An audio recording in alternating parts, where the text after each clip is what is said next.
Respectons notre pays. Le Congo n'a pas besoin d'être aimé. Le Congo a besoin d'être compris.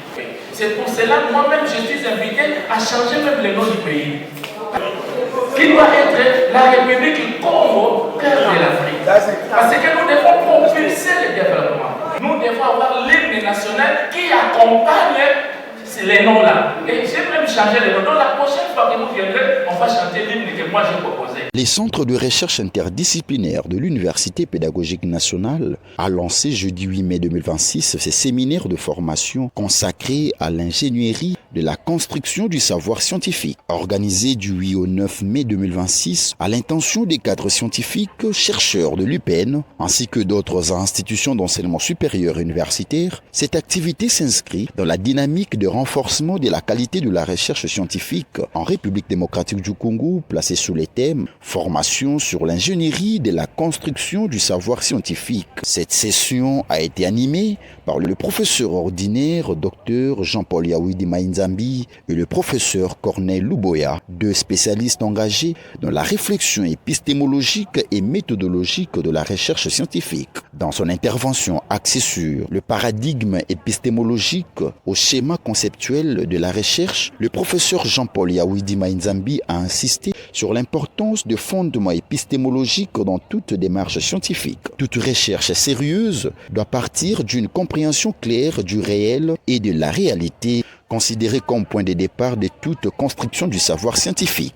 Les formateurs ont également mis en lumière la nécessité d'élaborer un schéma conceptuel cohérent afin de garantir la rigueur méthodologique et la solidité scientifique des travaux de recherche. Il a rappelé que les concepts fondamentaux et opérationnels constituent les socles de toute production scientifique crédible. De son côté, le professeur Corneille Luboya, intervenant sur le sous-thème du schéma conceptuel à la modélisation du savoir scientifique, a développé le mécanisme permettant de transformer les idées scientifiques en modèles de connaissances structurées et exploitables. Il a souligné que la structuration du savoir demeure le cœur même de la recherche scientifique moderne. Au cours de cette formation, les intervenants ont également présenté les 4 éléments fondamentaux de l'ingénierie du savoir scientifique. L'eau symbolise la cohérence méthodologique ainsi que les relations entre les différents éléments de la recherche. La Terre représente la structuration du savoir à travers le schéma conceptuel. L'air renvoie à l'ouverture intellectuelle et à la circulation des idées, tandis que le feu symbolise la dynamique, l'innovation et la production scientifique. C'est la dépendance mentale. Nous devons être indépendants mentalement pour construire les savoirs que nous allons vendre pour notre société, que nous allons mettre à la disposition de notre société pour sa construction. Nous ne pouvons pas importer les savoirs. Les savoirs construits ailleurs n'est pas adapté chez nous pour la construction de notre pays. C'est les savoirs qui doivent contribuer à la construction de notre pays et les savoirs qui est construit par nous-mêmes. Parce que ce savoir est adapté aux réalités locales. C'est pour cela qu'il a été question de sensibiliser, de former, d'amener les participants à comprendre qu'il y a nécessité de devenir responsable dans la construction du savoir scientifique. Même si l'on est en situation d'élaborer les mémoires de diplômes d'études approfondies ou la thèse de doctorat, on doit témoigner à suffisance qu'on est responsable et qu'on peut enseigner sa thèse. On ne peut pas obtenir un doctorat sans devenir docteur.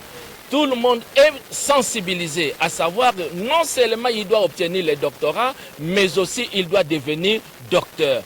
Nous interpellons les chercheurs à ne pas être évasifs lorsqu'ils exposent les problèmes de leurs recherches. Attends la théorie de l'entonnoir pour placer la théorie des pyramides normales, c'est-à-dire moins d'informations d'ailleurs, plus d'informations sacrées sur les problèmes en répondant à la question c'est quoi les problèmes que vous abordez, c'est où, c'est quand, et avec pourquoi et comment et avec quel effet sur ces problèmes-là. Notez que ces séminaires a réuni plusieurs chercheurs, enseignants et cadres scientifiques venus approfondir leurs connaissances sur les méthodes modernes de construction et de modélisation du savoir scientifique dans un contexte où la recherche universitaire est appelée à répondre davantage aux défis du développement national. Les brevets de participation ont été remis à l'assistance avec satisfaction des organisateurs.